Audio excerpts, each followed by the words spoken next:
ನಮಸ್ಕಾರ, ಬೆಂಗಳೂರು ಫಸ್ಟ್ಗೆ ಸ್ವಾಗತ. ನಾನು ಪ್ರೀತಿ. ಮೊದಲಿಗೆ ಈ ಕ್ಷಣದ ಟಾಪ್ 5 ಹೆಡ್ಲೈನ್ಸ್. ವೀಲಿಂಗ್ ಮಾಡಿ ಬಂದ ಪುಂಡರಿಂದ ನಟನ ಮೇಲೆ ಅಟ್ಯಾಕ್. ಸುಖಾಸುಮ್ಮನೆ ಕಿರಿಕ್ ಪರ್ಸ್ ಚೈನ್ ಎಗರಿಸಿ ಎಸ್ಕೇಪ್. ತೀವ್ರವಾಗಿ ಗಾಯಗೊಂಡ ಚೇತನ್ಗೆ ಆಸ್ಪತ್ರೆಯಲ್ಲಿ ಟ್ರೀಟ್ಮೆಂಟ್.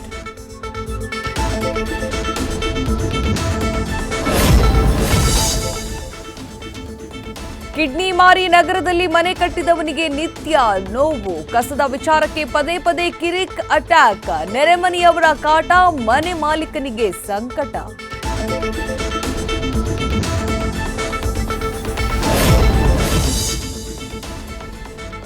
ಪೀಕ್ ಅವರ್ ಮಳೆ ಬಂದ್ರೆ 1 to ಡಬಲ್ ರೇಟ್.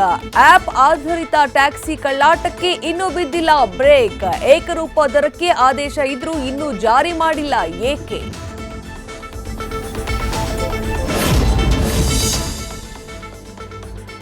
ನಾಲ್ಕು ದಿನದ ಮಳೆಗೆ ಸಿಲಿಕಾನ್ ಸಿಟಿಯಲ್ಲಿ ನೀರೋ ನೀರು. ಬಿಬಿಎಂಪಿ ಅಧಿಕಾರಿಗಳು ಎಷ್ಟೇ ಭರವಸೆ ಕೊಟ್ಟರು ಮತ್ತದೇ ಹಿಸ್ಟರಿ ರಿಪೀಟ್.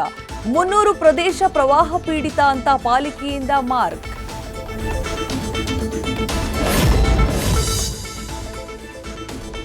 ಬಿಸಿಲ ಎಫೆಕ್ಟ್ ಗಗನಕ್ಕೇರ್ತಾ ಇದೆ ಸೊಪ್ಪು ತರಕಾರಿ ರೇಟ್. ಖಾರವಾಗ್ತಾ ಇದೆ ಹಸಿಮೆಣಸು, 100ರ ಗಡಿ ದಾಟಿದ ಬೀನ್ಸ್. ಮಳೆ ಸಿಂಚನದಿಂದಾದರೂ ಗ್ರಾಹಕರಿಗೆ ಸಿಗುತ್ತಾ ರಿಲೀಫ್? ನ್ಯೂಸ್ ಫಸ್ಟ್, ನಿರ್ಭೀತಿಯಿಂದ ನಿಮ್ಮ ಪರವಾಗಿ.